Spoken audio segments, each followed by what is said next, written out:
সকলের প্রতি গভীর শ্রদ্ধাশীল, কৃতজ্ঞ, ঋণী।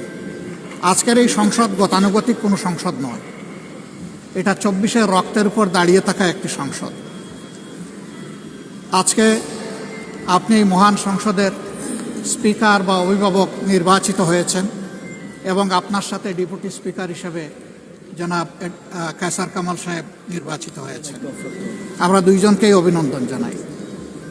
মাননীয় স্পিকার, বাংলাদেশের স্বাধীনতার পরপর 55টি বৎসর আমরা অতিক্রম করে এসেছি। এই দেশের সংসদ এবং সংসদীয় রাজনীতি সত্যিকার অর্থে খুব কম সময়ে কার্যকর ছিল। অল্প যেটুকু সময় ছিল জনগণ তার সুবিধা পেয়েছে। বেশিরভাগ সময় ফ্যাসিজমের কবলে পড়ে এই সংসদ ছিল অনেকটা দামি সংসদ, অকার্যকর। এবং আপনি যে বিরল সম্মানে আজকে ভূষিত হয়েছেন, এই জায়গায় অভিভাবকত্বের দায়িত্ব যারা পালন করেছেন অতীতে, তারা নিজের উপর, সংসদের উপর, দেশবাসীর উপর, গণতন্ত্রের উপর, মানুষের অধিকারের উপর তারা সুবিচার অনেকেই করতে পারেননি। আমরা আশা করব আপনার এই অভিভাবকত্বের জায়গা থেকে, আপনি যদি একটা দল থেকে নির্বাচিত হয়ে সংসদে এসেছেন, কিন্তু ইতিমধ্যেই আপনি ঘোষণা দিয়েছেন যে আপনি জাতীয়তাবাদী দলের স্থায়ী কমিটির সদস্য পদ থেকে পদত্যাগ করেছেন। এখন আপনি সকলের, আমরা মনে করি আপনার কাছে সরকারি দল এবং বিরোধী দল আলাদা কিছু হবে না। আপনার কাছে আমরা সুবিচার পাব, জাতির কল্যাণে যে কথাগুলো বলতে চাইব সেই কথাগুলো বলার সুযোগ আপনার কাছ থেকে পাব।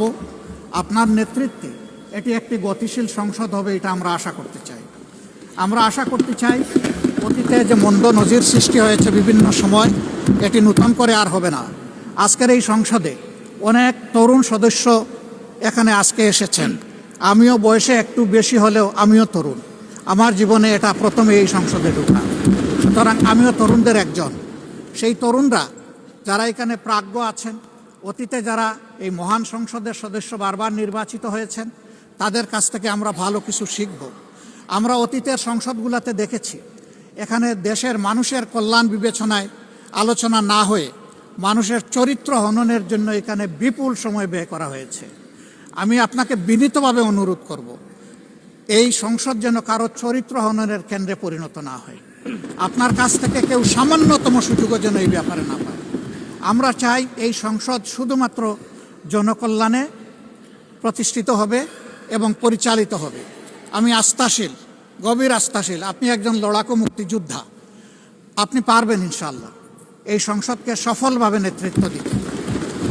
আমরা আপনার সঙ্গত প্রত্যেকটি বিষয়ে কথা দিচ্ছি, আমরা আপনাকে সমর্থন দিব, সহযোগিতা দিব, আপনার জন্য দোয়া করব।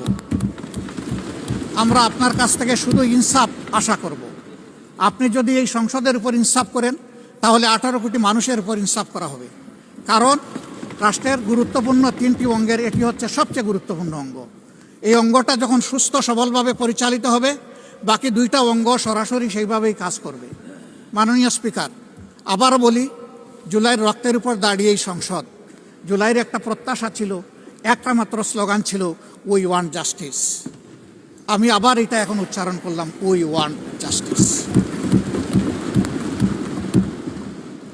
আপনার মাধ্যমে সমাজের সকল অসঙ্গতি, অন্যায়, অপরাধ, দুর্বৃত্তপনা, এটা রাজনৈতিক হোক, অর্থনৈতিক হোক, সাংস্কৃতিক হোক, এই সবগুলার অবসান ঘটবে এই সংসদকে কেন্দ্র করে। এই প্রত্যাশা ব্যক্ত করে আমি আপনার সুস্বাস্থ্য, দীর্ঘ হায়াত কামনা করছি এবং সফল নেতৃত্ব আমি কামনা করছি, যে আপনি অভিভাবক হিসাবে ইনশাআল্লাহ সফলভাবেই নেতৃত্ব দিবেন। আল্লাহ হাফিজ। আসসালামু আলাইকুম রহমতুল্লাহ।